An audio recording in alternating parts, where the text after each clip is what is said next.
On a réfléchi sur comment on allait adapter la série pour la rendre américaine.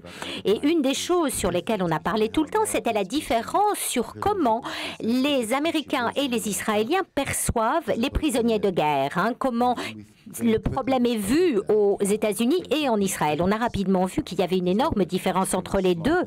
L'Israël est un tout petit pays, l'armée est obligatoire et quand quelque chose arrive à un soldat, c'est comme si ça se passait dans la maison de chacun des Israéliens. Aux États-Unis, vous ne voyez pas les cercueils revenir d'Irak, le service n'est pas obligatoire. Il y a beaucoup de mes amis qui, par exemple, ne savent pas qu'aujourd'hui un soldat israélien est prisonnier en Afghanistan depuis 2 ans et demi, alors qu'en Israël, c'est vraiment quelque chose qui est très très sensible, comme une blessure encore ouverte, qui affecte l'ensemble de la société. Et ce qui était absolument incroyable, c'était l'idée de quelqu'un qui revienne comme un héros de guerre. Et peut-être, en fait, s'apercevoir que ce héros de guerre peut se transformer en menace. Et c'était ça qui pouvait fonctionner avec les Américains après le 11 septembre, après la guerre d'Irak par Bush.